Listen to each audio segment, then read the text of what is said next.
Hey YouTube. Today is January 14th, 2015.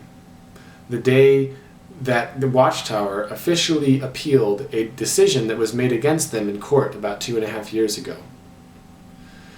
They were held legally responsible for the damages caused to a 9-year-old girl, who, when she grew up, launched a civil lawsuit against them and won. Baptized members of Jehovah's Witnesses consider themselves to be ordained ministers of God. Because of that, they have a responsibility to protect the vulnerable ones within their own ranks, within their own congregation. And even more so, the elders, who consider themselves shepherds, have a higher responsibility to protect the vulnerable ones, namely children, in their congregation. But that's not what Jehovah's Witnesses believe.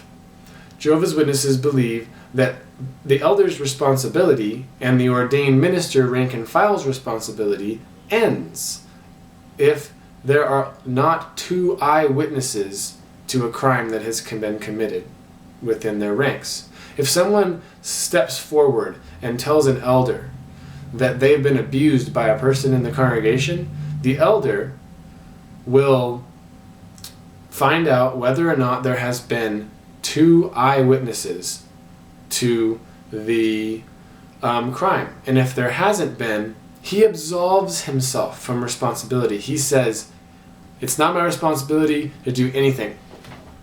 And a lot of them don't do anything and put the responsibility of protecting themselves solely on the victim. But they're shepherds. And they call themselves shepherds, and they call their congregation a flock.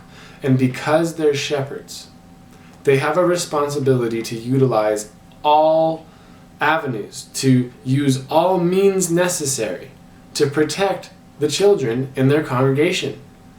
And that would include professional assistance, because when an accusation, a serious accusation, is lodged against someone else, evidence then needs to be gathered. And elders are not trained to gather evidence. That's what the police are for. That's what they do. They are trained to gather evidence and then determine whether or not that person is actually a danger. And once that happens, the elders have a responsibility to then inform their flock, to tell the parents that there is a dangerous person in their midst. But they don't do that. They don't take that responsibility. They say that if there is not 2 witnesses, 2 eyewitnesses to the alleged crime, then their responsibility ends there, which isn't true. They have the means to employ professional assistance, and if they don't, then they can be held legally responsible for any of the damages that comes as a result of that negligence. And that's what the Candace Conti court case is about. It's about, do elders have a responsibility to report alleged crime to the authorities? And the answer is yes, because they are clergy. They are shepherds.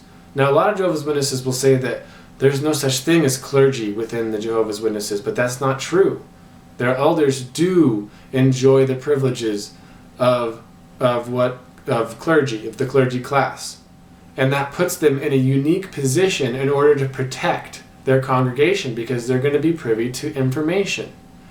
And that information may need to be passed on to higher authorities with higher training so that they can figure out who is a threat. That's the whole point. The whole point of all of this is protecting the Jehovah's Witnesses, protecting their congregations, specifically the children. It's about holding this religion accountable for the failed policies they continue to employ. And that's what Candace Conti has accomplished.